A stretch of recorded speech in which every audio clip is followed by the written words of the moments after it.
This video is sponsored by Video AI. Billions of voters hit the polls in 2024. Yes, billions. Over 100 countries held elections, including 8 of the world's 10 most populous nations. It's been wild. And here's the big question for all you righties and lefties out there. Who actually came out on top? We keep hearing about this supposed far-right surge, but is it real? To answer this, we're going to have a bit of fun in this video. Today, the EU Made Simple will dive into all of the elections within the EU and tally up all the wins. And we've got a really cool point system to keep it spicy. First though, we need to set some ground rules for this to work. Rule 1. We're focusing on elections in the EU only. Yes, our big bro America also went to the polls, but this is an EU-centric channel. Rule 2. Only national parliamentary elections and second-round presidential elections count. So no German state elections. Sorry, Thuringia, but there is one exception. The European Parliament elections. Kind of obvious for an EU channel, right? Rule 3. Here's where it gets juicy though. The point system. Winners get 1 point for their camp, which we have categorized as far left, left-leaning, center, right-leaning, or far right. If a country flips, like going from right to left, the losing team gets 1 minus point. Why? Well, because losing to your biggest rival should come with consequences, right? Now we know it's getting harder and harder to categorize parties into left or right, but we will do our best and let us know in the comments if you disagree. So, let's kick things off with our very first election in 2024, Finland. This was a presidential election, and the second round was a showdown between Pekka Haavisto, an independent allied with the center-left Finnish Green League, and Alexander Stubb from the center-right National Coalition. A center-right versus center-left classic matchup.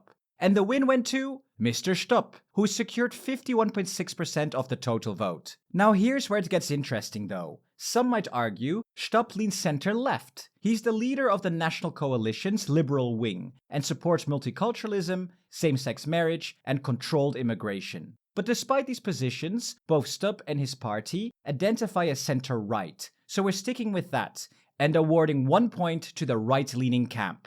As for the previous president, Sauli Niinistö, he was also associated with the National Coalition and had a center-right ideology. So, since there's no flip in Finland's leadership, no minus points will be given. On to the next election, in Hungary. Unlike Finland's direct presidential election, Hungary's process is indirect. The parliament selects the president. The Hungarian parliament elected Tamás Sulyok, the outgoing head of the constitutional court, as the new president. Sulyok was the sole candidate and secured 134 out of 198 votes in a secret ballot. Although Sulyok is officially an independent, his backing by Prime Minister Viktor Orban's Fidesz party aligns him with the far-right camp. Therefore, we will award 1 point to the far right. And since the previous president, Katalin Novak, was also associated with the Fidesz party, there is no shift in political alignment, meaning no minus points. Next, let's turn to Slovakia, Hungary's neighbor. Slovakia held the second round of its presidential elections. The candidates were Peter Pellegrini, a former prime minister and founder of the center-left Voice Social Democracy Party, and Ivan Korčok, a former minister of foreign affairs associated with Progressive Slovakia, a centrist party. Pellegrini, running as an independent, received strong support from Prime Minister Robert Fico and his Direction Social Democracy Party. Although Fico's party is broadly classified as left-wing, it leans conservative on issues like Euroscepticism and nationalism. So, Korčok led in the first round, but ultimately Pellegrini secured the victory in the second round with 53% of the vote. Not even that close. This win earns the left-leaning camp 1 point. And since the previous president, Zuzana Čaputová, was from the centrist Progressive Slovakia party, Pellegrini's victory represents a significant political flip. This means a minus point for the center, as they lost. Ouch. Many people ask me how to create cool videos. Videos that bring their ideas to life. Ones they're proud to share with their friends, yet are simple to make without requiring advanced skills. Video AI enables you to do just that. This is how it works. Simply type a prompt like, create me an animated video about the hotspots of Bratislava in Slovakia, and just look at these results. Then there's St. Martin's Cathedral, Gothic architecture that's just mind-blowing. And the Old Town? so vibrant, so full of life. Impressive, right? Unlike traditional video tools with a steep learning curve that only solve part of the video creation process, InVideo AI is your creative partner you've always wanted. It removes all the friction and puts you in the director's seat, letting you focus on your vision and your idea, while InVideo AI does all the heavy lifting for you. You can even edit whatever you like using simple text commands like add my voice, and look at these results. Then there's St. Martin's Cathedral, Gothic architecture that is just mind-blowing. And the old town, so vibrant, so full of life. Simply put, with InVideo AI as your creative partner, you can create more and better videos. You can try InVideo AI for free now, and this will save you hundreds of dollars that you would have otherwise spent on editing, animation, and other production costs. Find the link in the description below. Next up in April, we had Croatia's parliamentary election. The main battle was between the center-right Croatian Democratic Union, in short HDZ, and the center-left Rivers of Justice Party. HDZ, already holding 2 terms in office, was aiming for a third, and guess what? They nailed it. HDZ won 61 seats out of 151. Rivers of Justice won 42 seats, and the far-right Homeland Movement Coalition, also called DP, won 14 seats. After about 2 weeks of negotiations, HDZ formed a coalition government with the Homeland Movement. So here's how the points shake out. First, we will give 1 point to the center-right for winning the election. Well done, HDZ. Next, the far-right also gets a point, because they're now part of the governing coalition. And finally, there's no minus points here, as HDZ stayed in power, so there was no flip in leadership. Next up, Lithuania's presidential election. In Lithuania, it was a showdown between Gitanas Nausėda, the independent incumbent president, and Ingrida Šimonytė, backed by the center-right Homeland Union, Lithuanian Christian Democrats. And let's just say, it wasn't even close. Nausėda crushed it, winning by a landslide of over 75% of the vote. In fact, this is the largest margin of victory ever for a presidential candidate in Lithuania's history in a free election. Now here's the tricky part. Nausėda is an independent, and his political positions are hard to pin down. In 2024, Nausėda stated that his vision aligns with social democracy, and his re-election was endorsed by the center-left Lithuanian Social Democratic Party and the left-wing Lithuanian Regions Party. Based on this, we're assigning 1 point to the center-left. Small score update. The centrists are losing, and the left-leaning camp, right-leaning camp, and far-right are tied. But this will change. Now, let's move to the biggest elections of the year, the European Parliament elections. These elections were held across all 27 EU member states over 4 days, from June the 6th to June the 9th.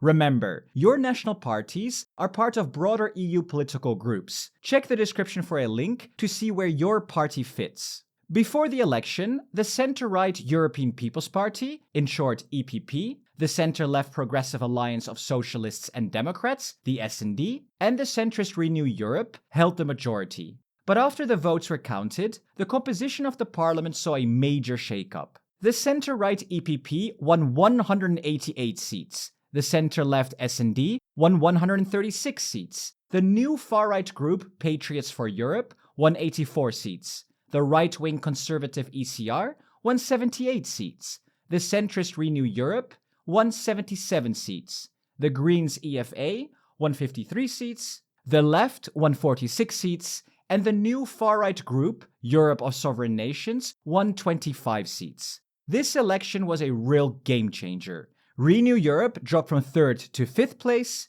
2 new right-wing to far-right groups emerged, and the ECR became the 4th most influential group. Meanwhile, progressive groups lost seats across the board, with nationalists and conservatives clearly coming out ahead. So, how do we assign points here? Let's break it down. First, obviously, the EPP won the election, so that's 1 point right there to the right-leaning camp. Next, we have 2 new far-right groups, Patriots for Europe and Europe of Sovereign Nations, making a significant impact. That's 1 point to the far right. Now, there's also Renew Europe. They didn't only lose the most seats, but they also dropped in the rankings. For that, they get -1 point. Let's also talk about the key EU leadership roles. Ursula von der Leyen from the center-right EPP remained the Commission president, earning 1 point for the center-right. And Antonia Costa from the center-left became the new council president, so we'll give 1 point to the center-left. And finally, let's talk about Ursula von der Leyen's team, the European Commission, made up of 27 commissioners. Von der Leyen handpicked her team, and the allocation of top positions reveals where the political influence lies. A significant share went to the center-right EPP, earning 1 point for the right-leaning camp, and meanwhile the center-left S&D secured notable roles as well, so we'll award 1 point for the left-leaning camp too. What's very surprising though is the performance of Renew Europe, the centrist group, which managed to secure an impressive 5 commissioners, despite their extremely poor election results. For pulling that off, the centrist camp earns 1.2. So, does this mean the centrist comeback is on? Well, let's see.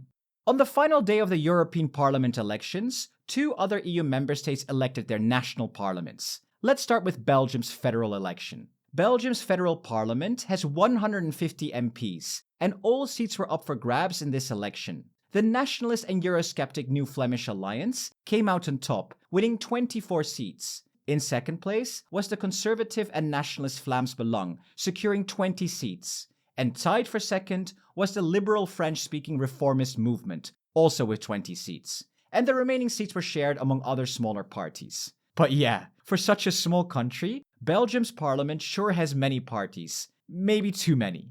At the time of recording, the formation of a new government is still ongoing, and it's uncertain whether the New Flemish Alliance or Vlaams Belang will take part.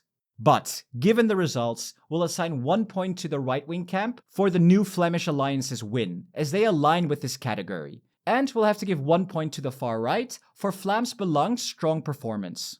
The second EU member state to hold national elections on June the 9th was Bulgaria, a country that has truly mastered the art of political chaos. This marked their 6th election in just 3 years. And, incredibly, it was only the first of 2 elections in 2024. As has become the norm in Bulgaria, the biggest parties failed to form a coalition, and eventually President Rumen Radev had to step in, appointing a caretaker government and calling for a snap election in October.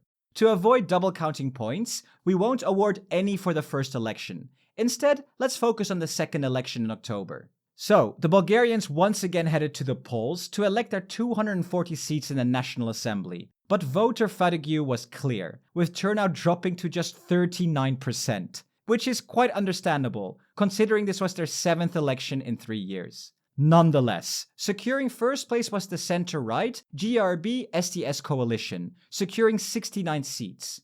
In second place came the centrist to center-right PPDB coalition, with 37 seats. And in third place, the far-right Revival Party, claiming 35 seats. The remaining seats were split among smaller parties. Now, the clear winners of the election was the GRB-STS coalition, and will assign 1 point to the center-right camp for their victory. However, the political turmoil in Bulgaria, marked by years of corruption scandals and instability, has once again prevented successful coalition talks. As of now, it seems increasingly likely that Bulgaria will head to yet another election this year, the 8th one in 3 years. This is truly a staggering example of political chaos. And then came the big one, France. France faced a political earthquake following the National Rally's victory in the European Parliament elections. In response, President Emmanuel Macron dissolved the National Assembly and called for snap elections, putting all 577 seats up for grabs. Contrary to predictions of a far-right sweep though, strategic voting and opposition alliances shifted the outcome. The New Popular Front, also called NFP, a coalition of far-left to center-left parties, emerged as the surprise winner with 180 seats, up from 131 in 2022. Macron's centrist Ensemble coalition took second, with 159 seats, a steep drop from 245. The National Rally finished third, rising to 142 seats from 89. And the Republicans and others claimed the remaining seats. The election produced a hung parliament, with no majority among the 3 main blocs. Macron initially appointed Michel Barnier to form a government, but it collapsed within 3 months after a no-confidence vote in December. François Bayrou, leader of the democratic movement, was then tasked with forming a government. Bayreuth's administration mirrors Barnier's, with only 211 MPs backing it, leaving it vulnerable to collapse. Adding to the challenge, the French constitution prohibits another snap election before June 2025, ensuring a prolonged hung parliament. For this one, we'll award 1 point to the far left and the left-leaning camp for the NFP's win and their strong presence in the National Assembly, and -1 point to the center for Macron's Ensemble coalition losing its majority. Next up, we have Austria, where voters headed to the polls in September to elect the 183 seats in the National Council. The far-right Freedom Party of Austria, in short FPÖ, dominated the election, securing 57 seats, a huge gain of 26 seats compared to the last election. The center-right Austrian People's Party, ÖVP, came in second with 51 seats.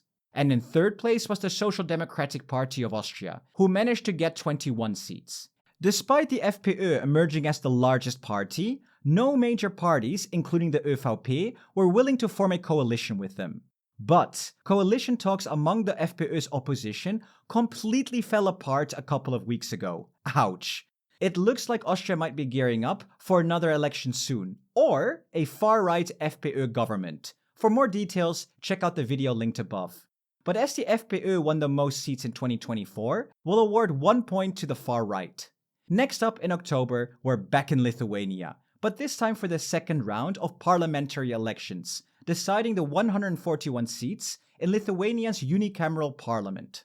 The Social Democratic Party of Lithuania came out on top, winning 52 seats. Second place went to the center-right Homeland Union, Lithuanian Christian Democrats, with 28 seats. And third place was taken by the right-wing, but socially left, Dawn of Nemunas Party, with 20 seats. And the remaining seats were distributed as follows. As the largest party, the Social Democratic Party of Lithuania signed an agreement to form a coalition government with the center-left Union of Democrats for Lithuania and the populist Dawn of Nemunas, with Gintautas Palukas as the prime minister. This means 1 point for the left-leaning camp. Also, very interestingly, Lithuania flipped. Just 4 years ago, the Christian Democrats were in power, making this a clear shift from right to left, which makes Lithuania stand out as one of the only countries this year where such a political flip occurred. And you know what that means. -1 point for the center-right. Now we're in November, and first up is Romania's presidential election. But hold your applause. No points are awarded here, as the second round of the election was cancelled. You see, the first round was won by Călin Georgescu, an independent candidate known for his anti-EU stance and pro-Russian leanings.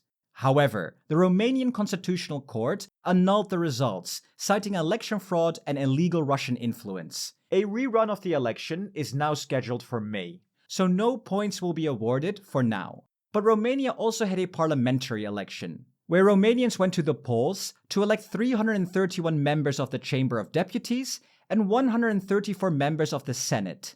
And here's how it all played out. First place went to the Social Democratic Party, the PSD, with 22%. Second place was claimed by the far-right Alliance for the Union of Romanians, securing 18%. And third place went to the center-right National Liberal Party, earning 13%. And the remaining seats were distributed as follows. The Social Democrats won, and they formed a coalition with the PNL and UDMR, maintaining the structure of the previous government. This coalition holds a majority in the Senate, but relies on support from minority parties in the Chamber of Deputies to govern effectively. Nonetheless, as the Social Democrats won the election, we will give 1 point to the left-leaning camp. The final EU election we will cover in this video is Ireland, who went to the polls to elect their parliament. As for the results, first place went to Fianna Fáil, a center-to-center-right party with 48 seats. Second place was taken by Sinn Féin, securing 39 seats. And third place went to Fine Gael, a center-right party with 38 seats. As for the remaining seats, they were distributed as follows. Fianna Fáil and Fine Gael have decided to work together to form a government. Although they're 2 seats short of a majority, they've initiated talks with smaller parties and independents to secure the needed support. These discussions are still ongoing, but the victory of Fianna Fáil and their pivotal role in government formation earn 1 point for the center. Well done to the center camp. Okay, sure, you could argue that Fianna Fáil leans towards the right, but their alignment with Renew Europe makes a strong case for categorizing them as centrists. Plus, let's be honest, the centre has had a rough year, so they could really use this win. And that's a wrap on all the elections in 2024. And now, without any further ado, let's take a look at the final tally. Last place, the centre. They finished the year with -1 points, marking yet another disappointing performance for Macron-style centrists. Second to last, the far left, scoring just 1 point. Their only saving grace was the impressive showing by France's new Popular Front coalition, where the party La France Insoumise had a very impressive showing. In third place, the far right, finishing strong with 5 points. It's been a killer year for them, outright wins in Austria and Hungary, plus coalition successes across Europe. This momentum cannot be ignored. Second place goes to the right-leaning camp with 6 points. They continue to dominate the European Parliament and hold their ground as a major force in most member states. And in first place, surprisingly, goes to the left-leaning camp with 7 points. Key wins in Lithuania and France propelled them to the top. But before you start celebrating a left-wing renaissance, let's be clear, this doesn't mean the left won overall. In reality, the right-leaning spectrum, far right and right-leaning, amassed 11 points to the left's 8, asserting their dominance. And let's not forget the collapse of the center, a vital coalition partner for many left-leaning parties. With the center gone, the left's path to broader influence looks increasingly shaky. Looking ahead, 2025 also has some key elections to watch out for. Germany heads to the polls in February. Romania's presidential elections are set for May. And Poland follows with its presidential elections in June. So, who will give you the very best election coverage? We will. So please subscribe to stay informed. And to support us further, consider joining us on Patreon. Every contribution helps us bring you more in-depth discussions on Europe's future. Thank you to our presidents, Jan, Sjoukje, Kristin, Peter, HEVD, and BJ. See you in the next video.